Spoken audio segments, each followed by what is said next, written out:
News 18 India.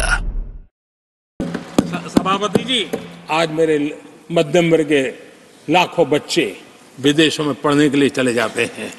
मैं वो स्थिति लाना चाहता हूं कि मेरे बच्चों के लाखों रुपए बच जाएं, मेरे देश के मध्यम वर्ग के सपने पूरे हो, बेस्ट यूनिवर्सिटी मेरे देश में हो, उच्चतम शिक्षा उनको मेरे देश में मिले और मेरे बच्चों का, उनके परिवार का पैसा बचे। इसलिए मैं कह रहा, आदरणीय सभापति जी, आने वाले 5 साल आप देख रहा, कोई भी इंटरनेशनल खेल की कंपटीशन ऐसी नहीं होगी जिसमें भारत का झंडे हर जगह बनना था।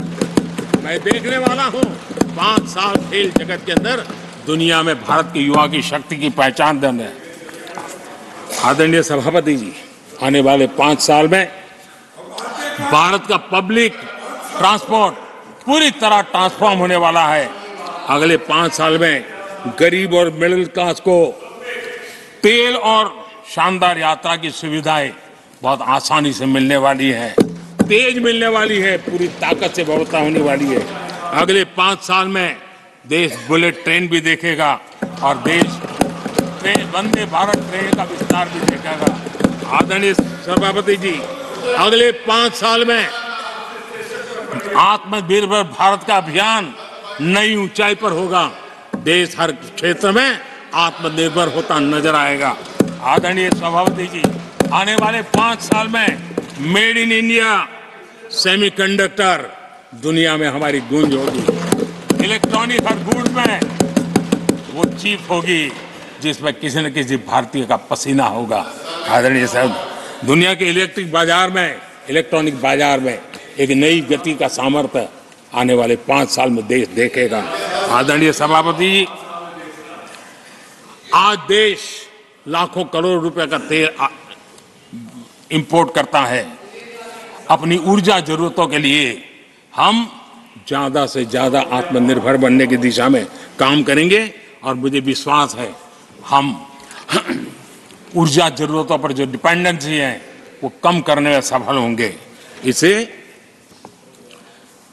इतना ही नहीं, आदरणीय सभापति जी, ग्रीन हाइड्रोजन अभियान हम दुनिया के बाजार को लालायित करने की दिशा में आगे बढ़ रहे हैं।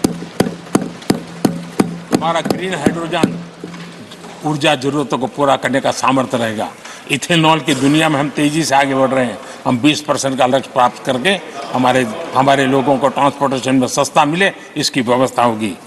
आदरणीय सभापति जी, जब मैं 20% इथेनॉल की बात करता हूं, उसका सीधा लाभ मेरे देश के किसानों को होने वाला है। किसानों की नई बचत मिलने वाली है। देश के हजारों करोड़ रुपए आज खाद्य देते हैं। हम कृषि प्रधान देश तो कहते हैं, लेकिन आज भी हजारों करोड़ रुपयों का खाने का तेल हमें बाहर से लाना पड़ रहा है। हमारा देश के किसानों पर मुझे भरोसा है और मुझे पक्का भी जो नीतियों को लेकर के हम चलते हैं, एडिबल ऑयल में मेरा देश बहुत एक आत्मनिर्भर 5 साल में हो जाएगा और जो पैसा बचेगा मेरे देश के किसान की जेब में जाएगा, जो आज विदेश के बाजार में जाता है। आदरणीय सभापति जी, केमिकल की खेती के कारण हमारी धरती माँ को बहुत नुकसान हो रहा है। आने वाले 5 साल में नेचुरल फार्मिंग की तरफ देश के किसानों को ले जाने में हम सफलतापूर्वक आगे बढ़ेंगे। एक नया जागृति का काम होगा, हमारी धरती माँ की भी सुरक्षा होगी। आदरणीय सभापति जी, नेचुरल फार्मिंग बढ़ने से दुनिया के बाजार में भी हमारे उत्पादों की ताकत बढ़ने वाली है। आदरणीय सभापति जी, यूएन के माध्यम से मैंने मिलेट का अभियान चलाया। श्री अन्न तक के राते आज हमने उसकी पहचान दी है। मैं वो दिन दूर नहीं देखता हूं जबकि आने वाले 5 साल में दुनिया के बाजार में सुपर फूड के रूप में मेरे गांव के छोटे छोटे किसानों के द्वारा पैदा हुआ मिलेट, श्री अन्न, दुनिया के बाजार में प्रतिष्ठा होगी, सुपर फूड की प्रतिष्ठा होगी। आदरणीय सभापति जी, ड्रोन खेतों में एक नई किसानों की ताकत बन करके उभरने वाला है। 15,000 ड्रोन दीदी का कार्यक्रम ऑलरेडी हम लॉन्च कर चुके हैं। ये तो शुरुआत है, आगे बहुत सफलता दिखती है। आदरणीय सभापति जी, हम नैनो टेक्नोलॉजी को एग्रीकल्चर में लाने में प्रयोग अब तक सफल हुए हैं। हमने नैनो यूरिया में बहुत बड़ी सफलता पाई है, नैनो डीएपी की दिशा में सफलता पाई है और आज एक बोरी भर खातर लेकर के घूमने वाला किसान एक बोतल के खातर से काम चला लेगा, वो इतनी दूर नहीं है। आदरणीय सभापति जी, सहकारिता क्षेत्र में हमने एक नई मिनिस्ट्री बनाई है। उसके पीछे इरादा है कि एक सहकारिता का पूरा जन आंदोलन नई ताकत के साथ उभरे और 21वीं सदी की आवश्यकता के अनुसार उभरे, उसको भी हम, और उसका सबसे बड़ा लाभ हम 2 लाख भंडारण का काम जो हाथ में लिया है, जब 5 साल के भीतर भीतर वो पूरा हो जाएगा, छोटा किसान को भी अपनी पैदावार को रखने की जगह मिल जाएगी। किसान तय करेगा किस भाव से बाजार में बेचना है, नहीं बेचना है। उसको जो बर्बाद होने का डर था वो खत्म हो जाएगा और किसान की आर्थिक ताकत बढ़ जाएगी। पशुपालन और मछली पालन पक्का मैं कहता हूं नए रिकॉर्ड बनाने वाले। आज हमारे यहाँ पशु की संख्या है लेकिन दूध की उत्पादन कम है, हम इस स्थिति को बदल देंगे।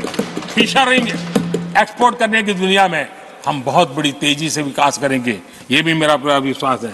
हमने एफपीओ की जो रचना का प्रारंभ किया है, अनुभव बहुत अच्छा है।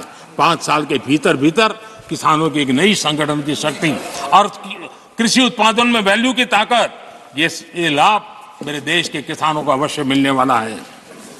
आदरणीय सभापति जी, G20 की सफलता ने साफ कर दिया है और दुनिया में कोविड के बाद जो खुलापन आया, उस खुलापन का सबसे बड़ा लाभ हमने देखा है कि विश्व का ध्यान भारत की तरफ गया है और इसलिए एक बहुत बड़ा क्षेत्र टूरिज्म आने वाले दिनों में होने वाला है और जो सबसे ज्यादा रोजगार देने वाला है। आज विश्व के कई देश है जिसकी पूरी इकोनॉमी टूरिज्म पर निर्भर है। भारत में भी बहुत से राज्य ऐसे बन सकते हैं जो उनकी पूरी इकोनॉमी का सबसे बड़ा हिस्सा टूरिज्म होगा और वो दिन दूर नहीं है जिन नीतियों को लेकर के हम चल रहे हैं। भारत एक बहुत बड़ा टूरिस्ट डेस्टिनेशन बनने वाला है। आदरणीय सभापति जी, जिसका हिसाब किताब पहले बहुत कम हुआ करता था, जिसकी बातें सुन करके हमारी मजाक उड़ाई जाती थी, जब मैं डिजिटल इंडिया की चर्चा करता था, जब मैं फिनटेक की चर्चा करता था, तब मैं जरा आउट ऑफ बॉक्स के बातें कर रहा हूं, ऐसा लोगों को लगता था। आउटडेटेड सोच वालों के लिए सामर्थ्य का अभाव था। लेकिन मैं पूरा विश्वास से कहता हूं आदरणीय सभापति जी, आने वाले 5 वर्ष डिजिटल इकोनॉमी की दुनिया में भारत का डंका बजने वाला है। भारत एक नई शक्ति है और डिजिटल व्यवस्थाएं भारत के सामर्थ्य को बढ़ाने वाली है।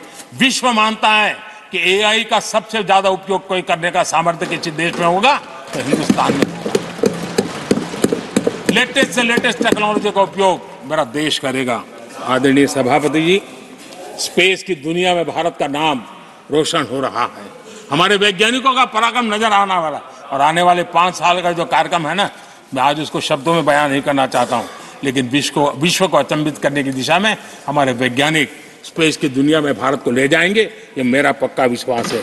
आदरणीय सभापति, ग्रास रूट लेवल की इकोनॉमी में बहुत बड़ा बदलाव, 10 करोड़ स्वयं सहायता जूथों में हमारी माताएं बहनें जुड़ी हो और 3 करोड़ हमारी लखपति दीदी, ये अपने आप में हमारे बेटियों के उत्कर्ष की गाथा लिखते हैं। आदरणीय सभापति जी, ऐसे अनेक विविध क्षेत्र हैं जिस क्षेत्र में मैं साफ देख रहा हूं आने वाले 5 साल भारत, कभी हम सुना करते थे स्वर्णिम युग था, मुझे वो दिन दूर नहीं दिखते जब 5 साल में वो मजबूत नींव आएगी और 2047 तक पहुंचते पहुंचते ये देश उस स्वर्णिम युग को फिर से जीने लगेगा।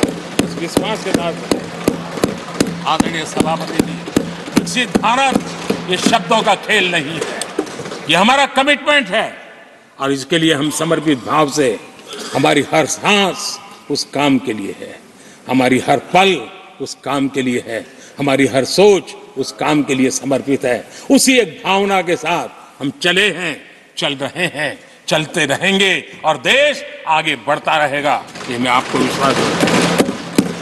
आने वाली सदियां इस स्वर्ण काल का इतिहास में अंकित करेगी, ये विश्वास मेरे मन में इसलिए है, देश की जनता का मिजाज मैं भली भांति समझ पाता हूं। देश बदलाव के 10 साल के अनुभव को देखा है, एक एक क्षेत्र में जो बदलाव देखा है वो तेज गति से बदलाव जीवन के हर क्षेत्र में नई ऊंचाइयां, नई ताकत प्राप्त होने वाली है और हर संकल्प को सिद्धि तक पहुंचाना ये हमारी कार्यशैली का हिस्सा है। आदरणीय सभापति जी, मैं फिर एक बार इस सदन में आप सबने जो विचार रखे उसके कारण देश के सामने सत्य रखने का मुझे जो अवसर मिला और डंके की चोट पर सत्य रखने का अवसर मिला, और सदन की पवित्रता के बीच रखने का अवसर मिला है, संविधान की पूरी साक्ष्य रख करके ये विचार रखने का अवसर मिला है। मुझे विश्वास है कि देश जिनकी वारंटी खत्म हो गई है उनकी बातें सुन नहीं सकता है, जिसकी गारंटी की ताकत देखी है उसके विचारों के भी विश्वास करते हुए आगे बढ़ेगा। मैं फिर एक बार आदरणीय सभापति जी आपका हृदय से आभार व्यक्त करता हूं और आदरणीय राष्ट्रपति जी को मेरी तरफ से उनके व्याख्यान के लिए आदरपूर्वक अभिनंदन और आभार व्यक्त करते हुए मैं मेरी वाणी को विराम देता हूं। बहुत बहुत धन्यवाद।